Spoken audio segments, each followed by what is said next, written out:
The Secret Garden by Frances Hodgson Burnett. Chapter 6. There was someone crying.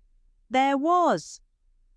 The next day the rain poured down in torrents again, and when Mary looked out of her window, the moor was almost hidden by grey mist and cloud. There could be no going out today. "What do you do in your cottage when it rains like this?" she asked Martha. "Try to keep from under each other's feet, mostly," Martha answered. There does seem a lot of us then. Mother's a good-tempered woman, but she gets fair moithered. The biggest ones goes out in the cow-shed and plays there. Dickon, he doesn't mind the wet. He goes out just the same as if the sun was shining. He says he sees things on rainy days as doesn't show when it's fair weather. He once found a little fox cub half drowned in its hole, and he brought it home in the bosom of his shirt to keep it warm. Its mother had been killed nearby, and the hole was swum out, and the rest of the litter was dead. He's got it at home now.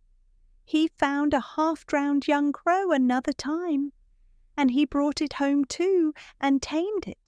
It's named Soot because it's so black, and it hops and flies about with him everywhere." The time had come when Mary had forgotten to resent Martha's familiar talk. She had even begun to find it interesting, and to be sorry when she stopped or went away. The story she had been told by her ayah when she lived in India had been quite unlike those Martha had to tell, about the moorland cottage which held 14 people, who lived in 4 little rooms, and never had quite enough to eat. The children seemed to tumble about and amuse themselves like a litter of rough, good-natured collie puppies. Mary was most attracted by the mother and Dickon. When Martha told stories of what mother said or did, they always sounded comfortable. "If I had a raven or a fox cub, I could play with it," said Mary. "But I have nothing." Martha looked perplexed. "Can thou knit?" she asked. "No," answered Mary. "Can thou sew?" "No." "Can thou read?" "Yes." "Then why doesn't thou read something, or learn a bit of spelling? Thou's old enough to be learning thy book a good bit now." "I haven't any books," said Mary. "Those I had were left in India." "That's a pity," said Martha. "If Mrs. Medlock had let thee go into the library, there's thousands of books there." Mary did not ask where the library was, because she was suddenly inspired by a new idea. She made up her mind to go and find it herself. She was not troubled about Mrs. Medlock. Mrs. Medlock seemed always to be in her comfortable housekeeper's sitting-room downstairs. In this queer place one scarcely ever saw anyone at all. In fact, there was no one to see but the servants, and when their master was away, they lived a luxurious life below stairs, where there was a huge kitchen hung about with shining brass and pewter, and a large servants' hall where there were 4 or 5 abundant meals eaten every day, and where a great deal of lively romping went on when Mrs. Medlock was out of the way. Mary's meals were served regularly, and Martha waited on her, but no one troubled themselves about her in the least. Mrs. Medlock came and looked at her every day or two, but no one inquired what she did or told her what to do. She supposed that perhaps this was the English way of treating children. In India she had always been attended by her ayah, who had followed her about and waited on her hand and foot. She had often been tired of her company. Now she was followed by nobody, and was learning to dress herself because Martha looked as though she thought she was silly and stupid when she wanted to have things handed to her and put on.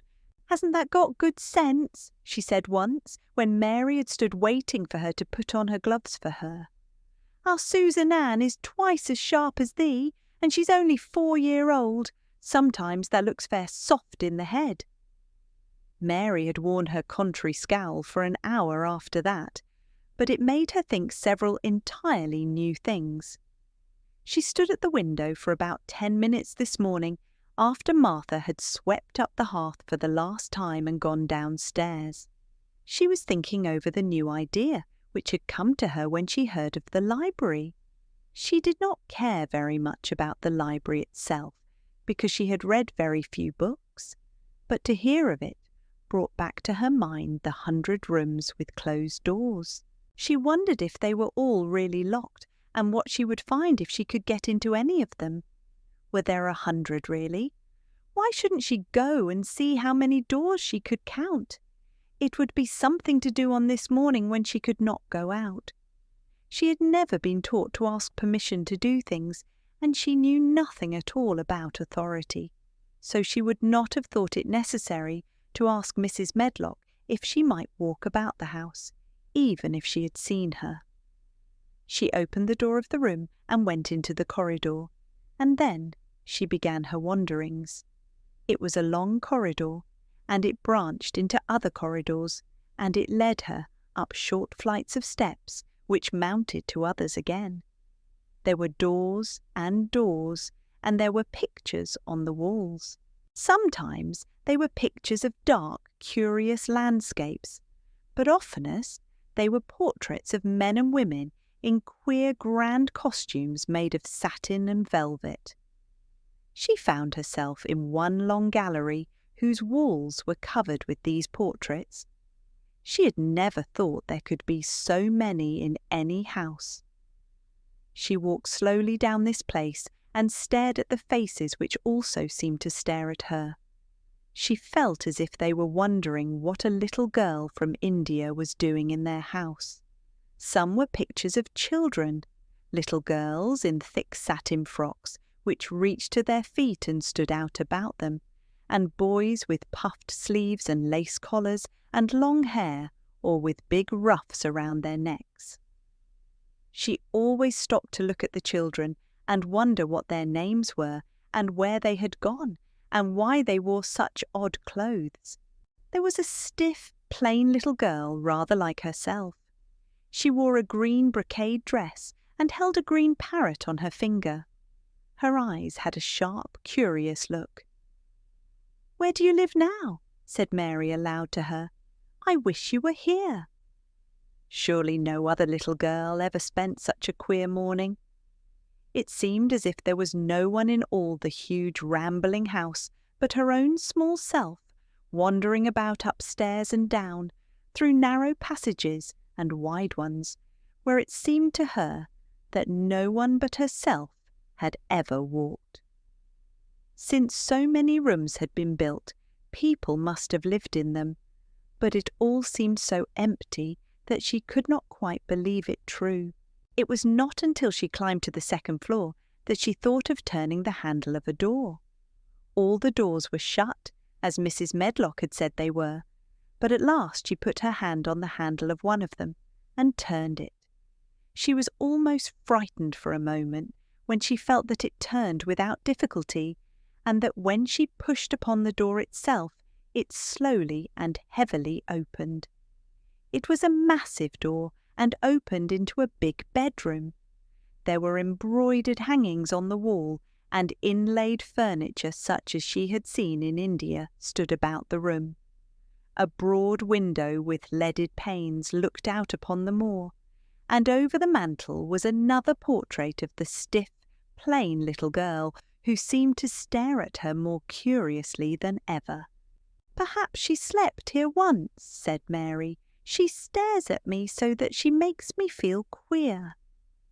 After that she opened more doors, and more. She saw so many rooms that she became quite tired, and began to think that there must be 100, though she had not counted them. In all of them there were old pictures or old tapestries with strange scenes worked on them. There were curious pieces of furniture and curious ornaments in nearly all of them. In one room, which looked like a lady's sitting room, the hangings were all embroidered velvet, and in a cabinet were about 100 little elephants made of ivory. They were of different sizes, and some had their mahouts or palanquins on their backs. Some were much bigger than the others, and some were so tiny that they seemed only babies. Mary had seen carved ivory in India, and she knew all about elephants. She opened the door of the cabinet and stood on a footstool, playing with these for quite a long time. When she grew tired, she set the elephants in order and shut the door of the cabinet. In all her wanderings through the long corridors and the empty rooms, she had seen nothing alive. But in this room, she saw something. Just after she had closed the cabinet door, she heard a tiny rustling sound. It made her jump and look around at the sofa by the fireplace, from which it seemed to come. In the corner of the sofa there was a cushion, and in the velvet which covered it there was a hole, and out of the hole peeped a tiny head with a pair of frightened eyes in it. Mary crept softly across the room to look. The bright eyes belonged to a little grey mouse, and the mouse had eaten a hole into the cushion and made a comfortable nest there. 6 baby mice were cuddled up asleep near her. If there was no one else alive in the 100 rooms, there were 7 mice who did not look lonely at all. "If they wouldn't be so frightened, I would take them back with me," said Mary. She had wandered about long enough to feel too tired to wander any farther, and she turned back. 2 or 3 times she lost her way by turning down the wrong corridor, and was obliged to ramble up and down until she found the right one. But at last she reached her own floor again, though she was some distance from her own room, and did not know exactly where she was. I believe I have taken a wrong turning again," she said, standing still at what seemed the end of a short passage with tapestry on the wall. "I don't know which way to go, how still everything is." It was while she was standing here, and just after she had said this, that the stillness was broken by a sound. It was another cry, but not quite like the one she had heard last night. It was only a short one, a fretful, childish whine muffled by passing through walls. "It's nearer than it was," said Mary, her heart beating rather faster. "And it is crying." She put her hand accidentally upon the tapestry near her, and then sprang back, feeling quite startled. The tapestry was the covering of a door which fell open, and showed her that there was another part of the corridor behind it, and Mrs. Medlock was coming up it with her bunch of keys in her hand and a very cross look on her face. "What are you doing here?" she said, and she took Mary by the arm and pulled her away. "What did I tell you?" "I turned round the wrong corner," explained Mary. "I didn't know which way to go, and I heard someone crying." She quite hated Mrs. Medlock at the moment, but she hated her more the next. "You didn't hear anything of the sort," said the housekeeper. "You come along back to your own nursery, or I'll box your ears." And she took her by the arm and half pushed, half pulled her up one passage and down another, until she pushed her in at the door of her own room. "Now," she said, "you stay where you're told to stay, or you'll find yourself locked up. The master had better get you a governess, same as he said he would. You're one that needs someone to look sharp after you. I've got enough to do." She went out of the room and slammed the door after her, and Mary went and sat on the hearthrug, pale with rage. She did not cry, but ground her teeth. "There was someone crying. There was, she said to herself. She had heard it twice now, and sometime she would find out. She had found out a great deal this morning. She felt as if she had been on a long journey, and at any rate she had had something to amuse her all the time, and she had played with the ivory elephants, and had seen the grey mouse and its babies in their nest in the velvet cushion. And so ends the 6th chapter of Mary Lennox's story. Chapter 7, The Key to the Garden, is just around the corner.